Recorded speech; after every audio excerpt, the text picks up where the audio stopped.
The story of this day will take us far from the ordinary to a western coastal city I will call Northam. The events of this story took place 19 years ago, precisely on Friday, September 15th, 2006. That morning, a man we will call Daniel Morris woke up. He began his day calmly, adhered to the morning spiritual ritual he had been accustomed to for years, and then had his breakfast. After that, he left his house and took a taxi heading to the city cemetery, the place where his mother had been buried a full year ago. Daniel chose to visit the grave very early in the morning, which is a common behavior for many people, especially in the summer, to avoid the harsh heat of the sun. The cemetery, as is known, is an open land without enough trees or anything to provide shade, and it becomes harsh and frightening as the sun rises in the sky. Upon entering the cemetery, he bought a small bottle of rose-scented water and another bottle of plain water from one of the vendors at the gate. Then he began to walk slowly between the rows of graves, searching for his mother's grave. The place was still and silent. Nothing could be heard except the sound of his light footsteps on the dirt. As he was walking, the scene that every human who treads through cemeteries alone fears appeared before him. An open grave, not partially open, but nearly half of it was exposed, as if someone had suddenly stopped in the middle of their work and fled. Daniel froze in his place, feeling a real terror creeping into his body. He began muttering common words of spiritual protection, phrases meant to expel evil and summon safety, while trembling with intense fear. At that moment, only one explanation crossed his mind, that a pariah, someone cut off from humanity, was the one who did this, someone practicing dark rituals and extracting the remains of the dead for superstitious, satanic purposes, as is rumored in some societies about groups that exploit graves for mysterious and forbidden acts. Daniel could not bear to stay for an extra second. He turned and ran out of the cemetery without talking to anyone, neither the vendors standing at the entrance or anyone he encountered on the way. He headed directly to the nearby police station, and there he recounted everything he saw in detail.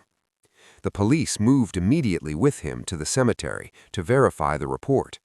After they examined the open grave, they began thinking about the next step. Had this incident occurred in this cemetery before, or was it the first time? Because the answer to this question would determine whether the perpetrator was targeting this specific grave or performing random acts.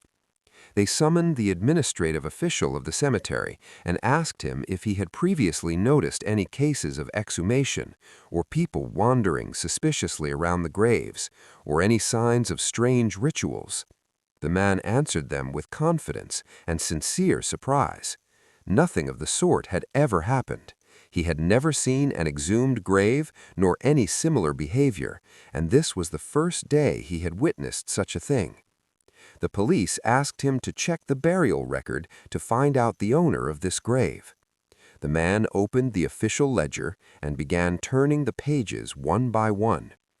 After minutes of searching, he raised his head and looked at the policeman with a pale face and said, "This grave does not belong to anyone." They were surprised by his words and asked him, "How does it not belong to anyone, and who is the body buried here then?" He answered them with clear anxiety. "According to official records, this spot of land is not supposed to contain any grave at all. This means that this grave was dug illegally, outside of any documentation or official permit." The cemetery official said in a confused voice that someone must have entered the place stealthily, without the knowledge or permission of any authority, dug this grave by hand, and then buried this child in it. He confirmed to them that he did not have any number for this grave, nor the name of its owner, nor any record indicating who was buried here, adding that this case was the first of its kind in the 10 years he had been working in this place, and he had never seen anything similar at all. Then the policeman explained that the seriousness of the matter did not only relate to digging an illegal grave, but that the burial of the girl herself was done outside of any official framework or permit from the local authorities, which means the body was buried secretly, making the case purely criminal and leaving no room for doubt that a crime had been committed. The forensic evidence team was immediately summoned, along with a forensic doctor, and procedures began at the site itself.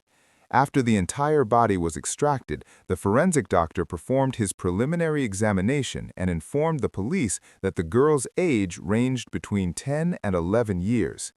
From her clothes, it appeared that she had not undergone any known farewell rituals, no cleaning of the body, no preparation, no funeral ceremonies of any kind, as if she had died and been buried directly without any respect for human custom.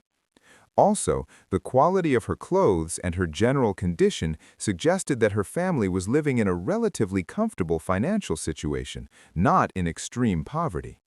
More importantly, the condition of the body indicated that the death was very recent. The body was then transferred to the forensic medicine department, where it underwent a full autopsy. The report showed that the death occurred the previous night, approximately between midnight and 2 a.m. Upon examining the body carefully, no wounds, bruises, or signs of beating or resistance were found, as if death came without apparent violence. On the other hand, the forensic evidence team was scanning the area surrounding the grave. There, disturbing details began to emerge. An empty alcohol bottle was found, along with a primitive musical instrument resembling a small oud or a handheld guitar, the type used in popular gatherings. Numerous and tangled footprints were also found around the grave. It was not clear if one person had been moving back and forth hysterically or if several people had participated in being at the site. However, it was certain that these tracks were not suitable for extracting clear fingerprints. The police also noticed that the grave was not as deep as is customary. Its depth did not exceed about half a meter, whereas regular graves are usually dug much deeper. More seriously, soil markings revealed a shocking matter. The girl was buried, then taken out of the grave, then reburied once more. But the second process was not completed. The perpetrator or perpetrators suddenly stopped while they were pouring dirt over her, as if something forced them to flee. The investigators reached this conclusion through the different layers of soil on the face of the body and below it, which were completely inconsistent. After that, the police summoned the official grave digger and asked him if he was the one who dug this grave. He answered them without hesitation that this was the first time he had seen this grave, and that neither he nor anyone working with him had dug it. He added that the location of the grave itself was illogical, because this path is designated for visitors to pass, and according to the official plan of the cemetery, digging graves in this place is absolutely prohibited. He confirmed to them with the experience of his long years that the digging method was primitive and random and had nothing to do with professional work. This digging, according to him, was done by someone who had no connection to the profession and did not know the simplest rules of burial. Then the police decided to expand the circle of investigation and began taking statements from residents living near the cemetery to find out if any of them had noticed anything suspicious the previous night or heard unnatural sounds. It is illogical for such acts to be committed in broad daylight. They must have happened under the cover of darkness. The policemen moved from one house to another, knocking on doors one by one. But because of the grave's location, which faced the sea directly, there was no house in that specific direction. This confirmed to the investigators that whoever committed this crime knew the cemetery well and knew exactly where to choose an isolated place, far from eyes, where no sound could reach and which would not attract anyone's attention. The policemen continued their investigations over the next 2 days, moving between houses and neighborhoods near the cemetery, asking residents one by one if they had noticed anything there. He decided to visit his mother's grave. Returning. When he arrived, the sun was about to set, and darkness began to envelop the place little by little.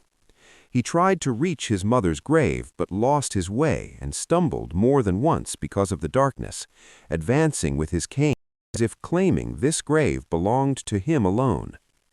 A collision occurred between them. Thomas, out of sheer fear and astonishment, fell to the ground, spilled the water he was carrying, and began trying to get up and move away, until he finally reached the entrance of the cemetery, moving away from the horrific scene.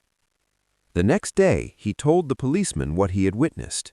He described the man, saying he recognized him only by his appearance and style, and that he was usually present in the cemetery almost daily. He explained that it was a young man named David Dowdy, in his late teens, perhaps 19 or 20 years old.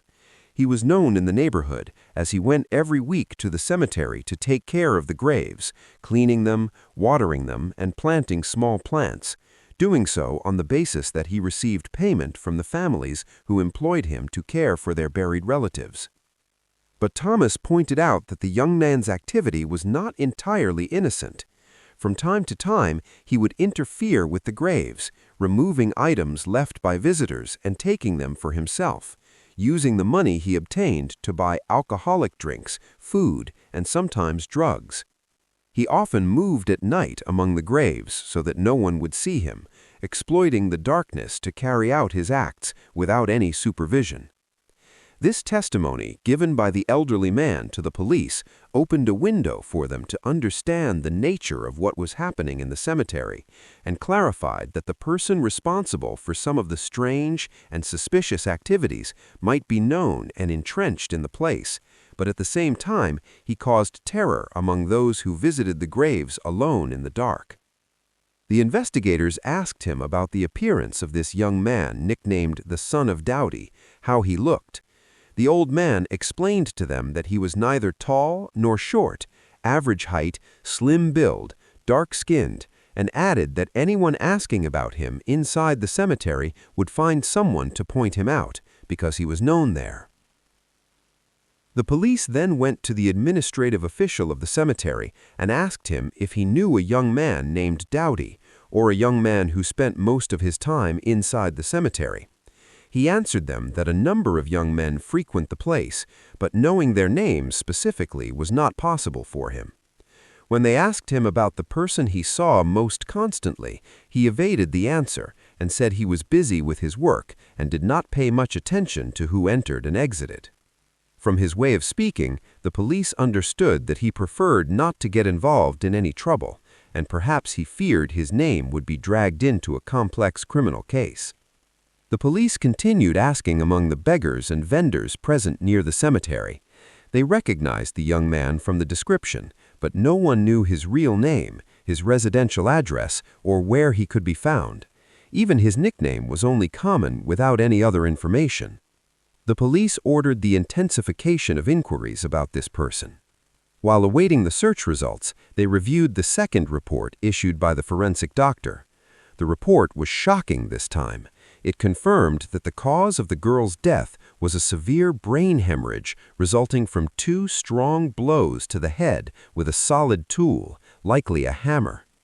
More horrifyingly, the report indicated that the wounds on the girl's head had been cleaned very carefully after death. Then her hair was dried and combed carefully before the body was moved and buried secretly in the cemetery.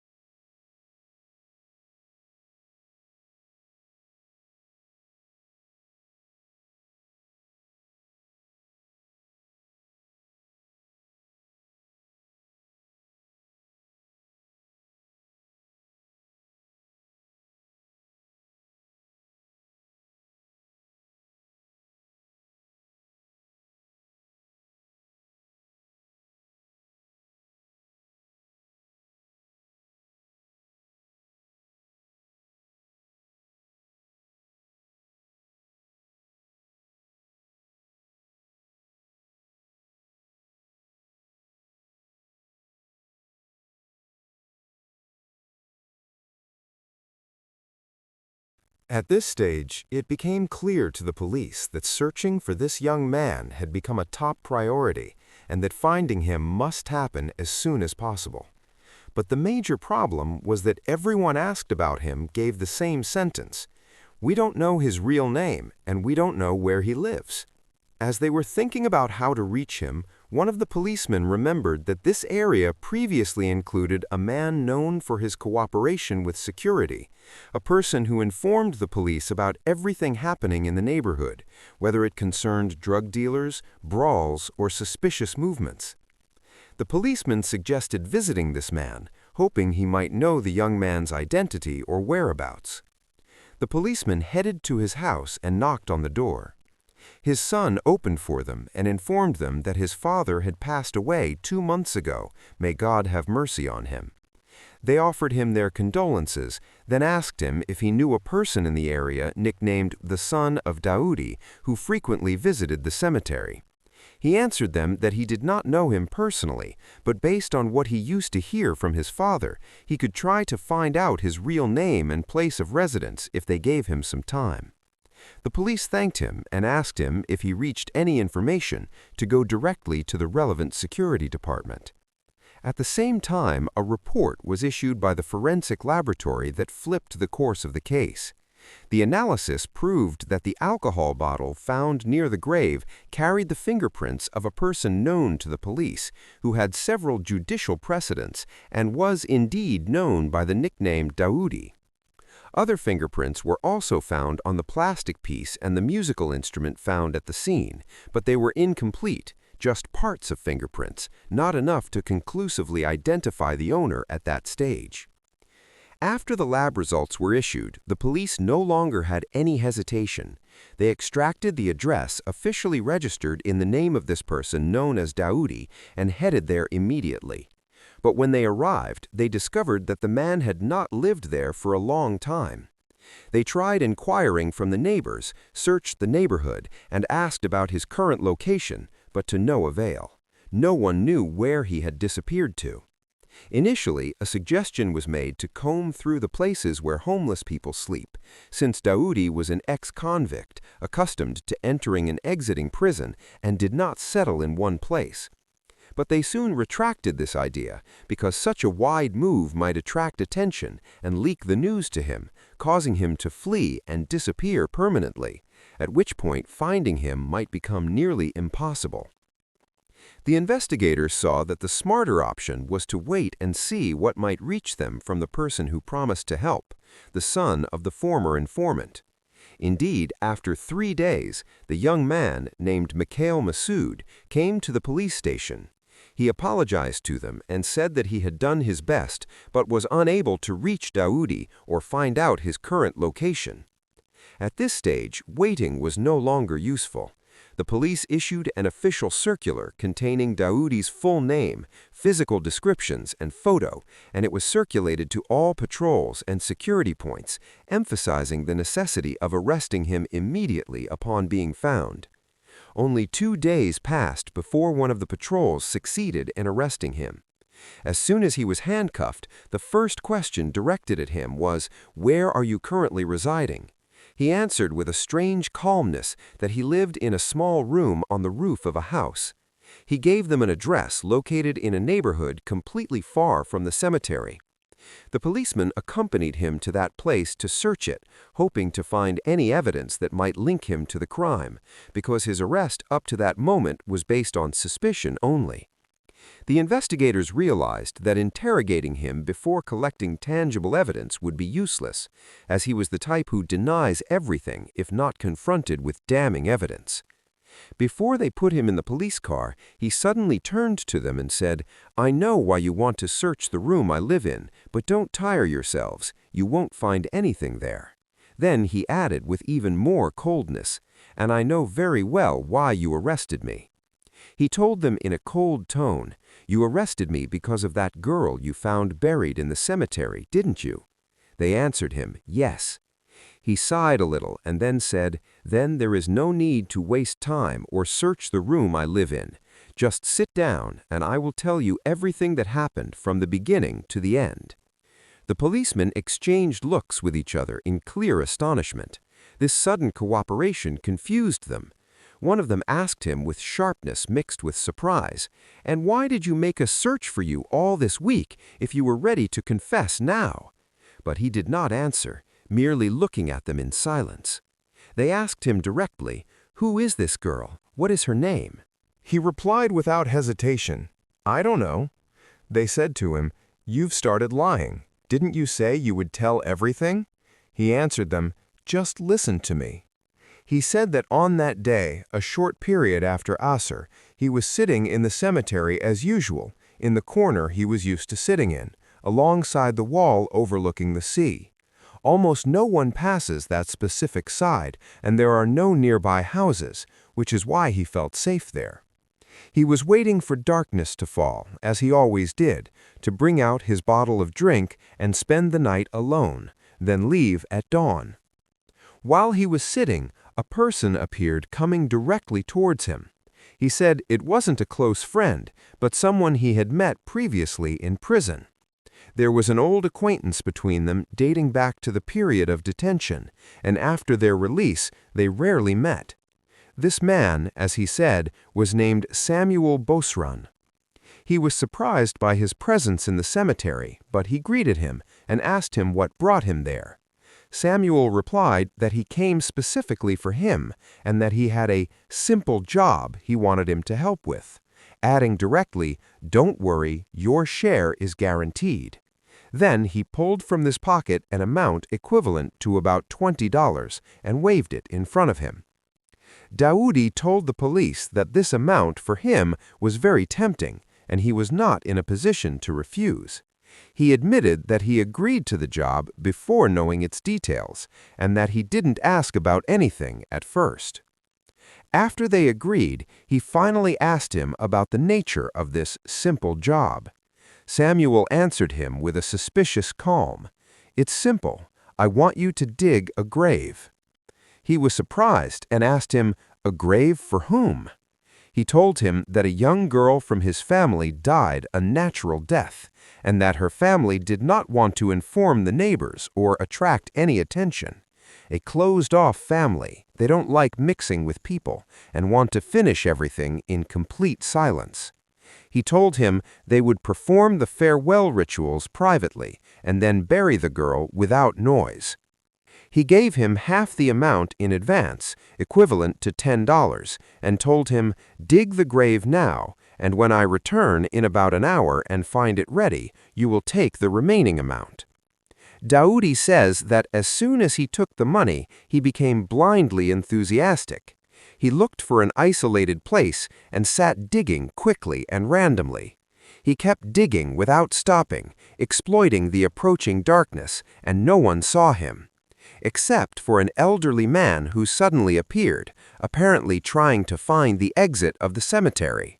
When he saw him digging, he shouted at him, so the man was terrified and fled. After about an hour, Samuel returned. He was carrying the girl on his shoulder, poorly wrapped. He handed her to him and said simply, "Go on, bury her." Daoudi, driven by his desire to get the rest of the money, placed the girl in the grave and poured dirt over her. He didn't ask about her name, her family, or anything else. At this point, one of the investigators said to him in a firm voice, "All right, continue." The investigators told him in a strict tone, "All right, you have confessed that you are the one who received the girl and buried her with your hands, and this is now established. But a fundamental question remains. Who is the person who reopened the grave, took out the body, and then tried to bury it again?"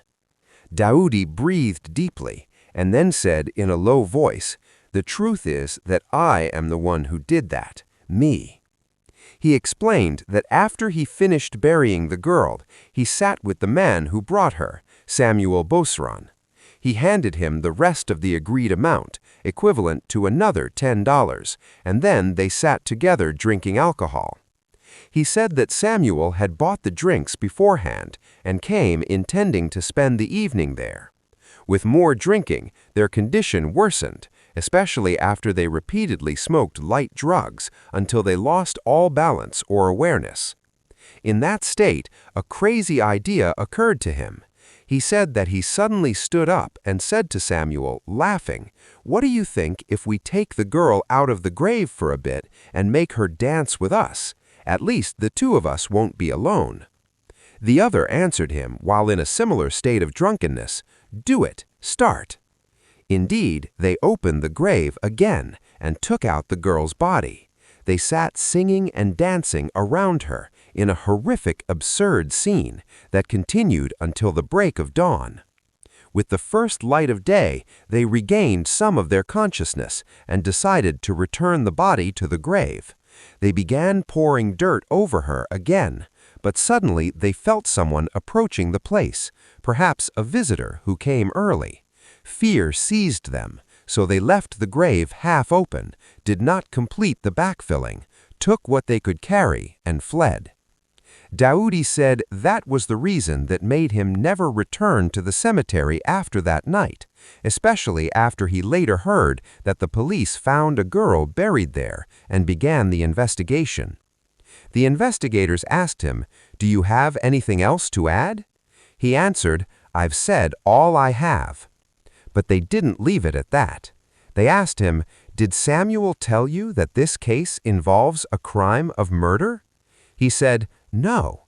They said to him sharply, "So you received a dead girl, unwashed, unprepared, in her regular clothes, and you buried her without asking how she died and without suspecting anything?" He answered with harsh frankness, "When I saw her in this state, I suspected the matter, yes. I said to myself that there were lies in the story and that something unnatural had happened. But I also said, what is it to me? I will do the job and take my money. If he committed a crime, the responsibility is on him alone." They said to him, "Despite your suspicion, you didn't think of informing the police? You didn't feel pity on the girl?" He replied while lowering his head, "I felt pity, and that's why I told you I took her out of the grave. I wanted her to breathe a little. That's all that was in my head." They asked him, "And why didn't you come and confess on your own?" He said, "Honestly, the next day when I heard the police found a girl buried in the cemetery, I knew you would reach me sooner or later, and here I am now, telling you everything that happened, as it occurred, without increase or decrease, clearly, and with all the honesty I possess." And he said to them frankly, "Honestly, this is the first time I've done something of this kind. I have never buried anyone before, nor received money to bury them and manipulate the body in the same way. Everything that happened with the girl was completely new to me." But he also admitted, "Yes, sometimes I imagined myself dancing with the spirits, holding a stick and sitting among the graves conversing with the dead, sensing their presence, but I never dared to take any body out of its grave until that night. I exploited the presence of Samuel with me, and the girl was small and easy to take out, so I decided to take her out temporarily, to dance and sing a little, to lighten my weary heart among the graves." He told them, "I felt that they rejoiced with me, clapping for me, as if I were reclaiming with them a part of an old life, or at least emptying my sadness and the pain of my heart." Daoudi explained to the police that the idea of taking the girl out of the grave had been hovering in his mind for a long time, but he had never implemented it before, especially because he realized that the grave was not deep and that returning the girl to her place would be easily possible. In the meantime, the investigators continued their efforts to find out where Bosran got the girl from, who the girl was, and who her family was. Since Daoudi had previously introduced them to Bosran during their detention period, the police extracted his full file and reviewed his judicial record. It turned out that Bosran had several violations: thefts, beatings, incitement to corruption, and public drunkenness, but no murder had ever been recorded against him. The police took his address and headed to his house, but he wasn't there, so they inquired from the neighbors about his location, but no one knew anything. Then they circulated his name to all police stations and the Royal Gendarmerie, thinking he might be hiding in a village or a villa far from the city. While waiting for the results of the circular, the investigators returned to continue the investigation with Daoudi. As is known, at every interrogation session, a single investigator does not just ask questions. The session is repeated with other officers to compare statements and reveal any contradiction or distortion. In this final session, the investigators noticed something important. Daoudi was hiding something and had not fully revealed it yet, which raised more suspicions about his real role and whether there were other partners in this horrific crime. True, every time he was interrogated, his statements were consistent. He repeated the same narrative with the same details without any notable difference. Despite that, the investigators noticed something suspicious. Every time Daoudi was asked a question, he would pause for a long time, thinking and rethinking before answering, especially when the talk reached Bosran. That hesitation was not normal. It was clear the man was weighing his words carefully, as if fearing he would utter what should not be said. Police suspicions increased, so they began pressing him more. "What are you hiding from us?" He swore to them repeatedly that he was not hiding anything and that he had said everything he knew. They left him for a bit, then returned to him again. "Tell us the truth, Daoudi. What is it you haven't said yet?" This state continued for long weeks until a day came when he finally collapsed. He sighed deeply and told them in a faint voice, "I apologize. Yes, I am hiding one thing from you." The investigators were instantly alert. They asked him, "Do you know where Bosran is now?" He answered, "No, not that." "Do you know who that girl is?" "No, nor that either." Then he said, after a heavy silence, "On that night, after burying the girl, and after we sat drinking and dancing, Bosran was not alone with me. There was a third person." They asked him quickly, "Who is he?" He said, "His name is Michael. God witnesses that I didn't mention his name before because he made me swear and asked me if anything happened not to involve him in the case. That's why I remained silent at first, but I'm tired and I can no longer bear to carry this burden alone." The investigators asked him, "Where can we find him?" He answered, "His house is right next to Bosran's house, and this is his address." The police moved immediately and headed to Michael's house, where he was arrested without resistance. He was reassured, confident in himself, even confident that Daoudi would never mention his name, therefore he didn't think of fleeing. And Michael was a young man belonging to a respectable family. His parents were secondary school teachers, and he was the youngest of his siblings. All his siblings were educated. Some were studying at the university, and some followed postgraduate studies. As for him, he was the painful exception in the family. His parents tried hard to straighten him out and were patient with him until he obtained his baccalaureate degree. Then they said to him, "Now do what you want. The important thing is that you got the degree." Since then, Michael drifted into bad company. He was often seen with bad friends, but most of his time was spent with Bosran. At his hands, he learned about drugs and wine. Nevertheless, no previous arrest had been recorded against him, and he wasn't known for causing problems. He didn't enter into Bosran's dirty plans. All he did was drink or consume with him, nothing more. After his arrest, the police began investigating Michael, thus starting a new and darker phase in this case, a phase that would reveal what was hidden behind the silence and whether this young man was just a silent witness or a partner in a crime more hideous than everyone imagined. All right, we continue it in formal Arabic and in a clear and coherent narrative style. The investigator said to him, "You tell us what happened on that day. What exactly was your role?" Michael replied while swearing, "By Almighty God, there is no story as you imagine, and nothing hidden. On that day, I was sitting minding my own business, just me and Bosran, until a woman named Emily stopped by us." The investigator asked him, "Who is this woman?" He said, "An elderly woman, our neighbor. She lives in the back alley of our houses, known among people for good character and kindness. Everyone testifies for her." Then he continued.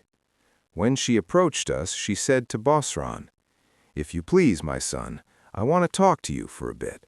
He replied to her, 'No problem, go ahead, even in front of Michael, for he is one of us.' She said, 'If that's the case, then listen to what I will say.'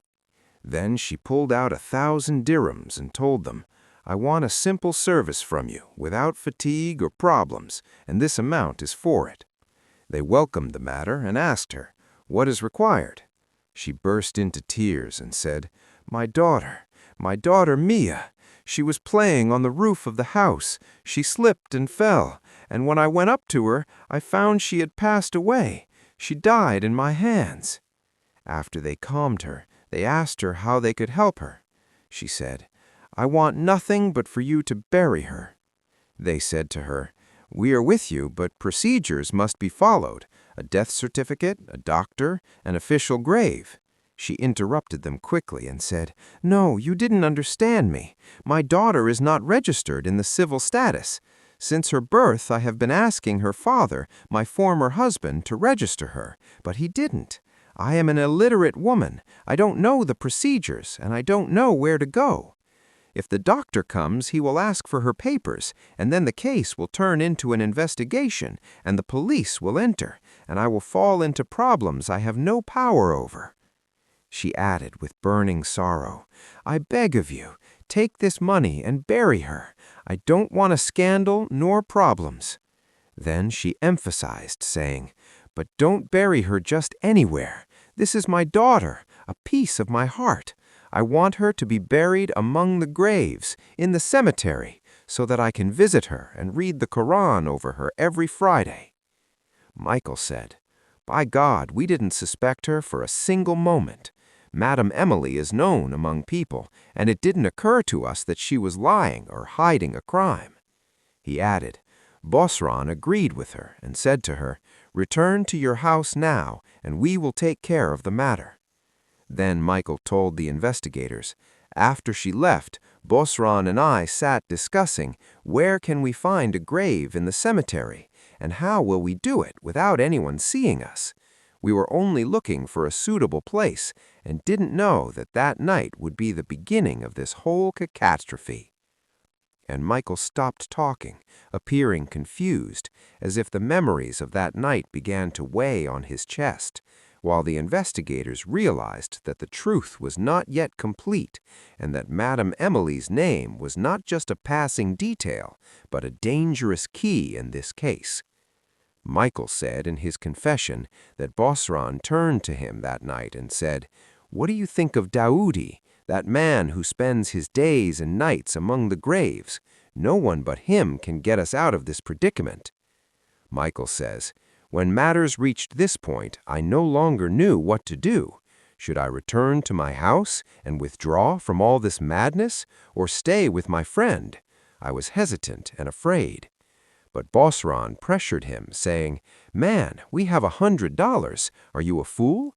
We talk to Daoudi, give him $20, and he takes care of everything. We keep the rest. He will dig the grave with his hands, and on top of that, we will spend the night at his place, and you know he loves staying up in the middle of graves and singing there.' Michael says, 'Frankly, he convinced me, especially since I was greedy for that strange session we were going to spend.' The investigators asked him, 'And how did you take the girl out of the house and transport her to the cemetery?' He answered, 'Bosran is the one who took care of everything. He brought a handcart and filled it with damaged vegetables so that no one would suspect. Then we went to Madame Emily's house, put the girl inside the cart, covered her with vegetables, and then we transported her to the cemetery.' They asked him, 'And when was that?' He said, 'After the Isha prayer.' He added, 'When we arrived at the cemetery, we didn't enter from the main door, but from the side overlooking the sea where no one sees us. We left the cart outside the wall and entered. There we found Daoudi had already prepared the grave.' He continued, At that moment, I didn't stay with them because Bosran gave me some money and asked me to go get things for the evening session. I went and returned and found them had finished the burial. We sat having dinner, drinking, and singing. After a while, Daoudi stood up suddenly, looked towards the grave, and said to us, "Look, look, the girl is shouting. The poor girl is moving inside her grave." We said to him, "Sit down, man, what are you saying? The girl is dead." He said while shouting, "Shame on you! She is dancing alone inside the grave. Take her out, let her sit with us for a bit, then we'll return her to her place." Michael said, "Initially we refused, but in the end we were led behind his madness. We took the girl out, and we all sat dancing and singing around her." Then he repeated to the investigators what Daoudi had previously recounted, how as dawn approached and while they were returning the girl to her grave, they felt that someone was approaching, so they were terrified and left the grave with incomplete filling, and carried what they could carry, even the cart that was outside the cemetery, and fled. The investigators said to him, "All right, where is Bosran now?" Michael answered, "When the news spread and the case began to be uncovered, he fled. He was thinking of burning his identity. I don't know if he crossed the sea or is still hiding." Meanwhile, the police issued a circular with his name and began the investigation with Madame Emily after her arrest. The investigators asked her, "What is the story of this girl who does not possess any official papers? Is she truly your daughter?" Emily collapsed in tears, and after a long denial, she began telling her full story. She said that she used to live previously in a small village, then she moved to a city near the capital. Her financial situation was good. She doesn't work, but she inherited agricultural lands that generate a steady income for her. She married a man from her village and lived with him good years. But after 4 years of marriage without children, they went to the doctor, who informed them that the infertility was from her and that her condition had no cure. When her husband heard the news, he divorced her. With the reason for the divorce spreading in the village, she began living in looks of pity and contempt. No one proposed to her anymore, and she began feeling a deadly loneliness. She heard the whispers of women, noticed the looks of mockery, and felt that despite the money and status, she was worthless because she was childless. Emily says that over time, she became obsessed with the idea of childbearing or owning a child in any way. She would say to herself, "I cannot live alone forever." She decided that the first step was to leave the village because everyone there knew she couldn't conceive. So she moved to the capital, rented a house, and settled there. After a while, she began thinking seriously about finding a child to raise, any child, male or female. At that stage, a poor woman used to come to clean her house. That woman also lived in the capital and had a large number of children, and her husband was a day laborer who barely provided a living. Sometimes they had nothing to feed their children. The woman used to bring a baby girl with her, about 2 months old, because she found no one to care for her. Over time, Emily became morbidly attached to that infant. One day, she dared and said to the mother, "What do you think if you give me this girl to raise? You have many children, and I can provide a better life for her." The mother refused at first, so Emily increased the amount and emphasized to her that the girl would live at a much better level, and she would even give them enough money to start a project to support the whole family. After long hesitation, the woman consulted her husband, and he agreed, but he asked for an increase in money on the pretext that the amount was not enough to buy the basics of life. Emily agreed, handed them the money, and took the girl. But she set a strict condition. From this moment, forget that this girl is your daughter. No knocking on the door, no longing, no visits. Consider her dead. As for me, I will raise her and grant her a decent life. Thus the girl became part of Emily's life, a child stolen with money, with no name, no identity, and no legal existence, except in the heart of a woman who decided to compensate for her loneliness at any cost. Emily says, describing what happened after she received the girl. I no longer wanted to see them, neither him nor his wife, but they agreed to the condition of my life completely and left my life. I took the girl and feared they might lose the money I paid, and if the girl appeared to them again, they might claim her. For this reason, I moved with her far from the neighborhood where I lived the first time, to a new neighborhood, far from the neighbor's eyes. There I lived with the girl, and I was happy with her. She added, "We settled in our new home and celebrated her first birthday, and I named her Mia. But the name is just an internal title.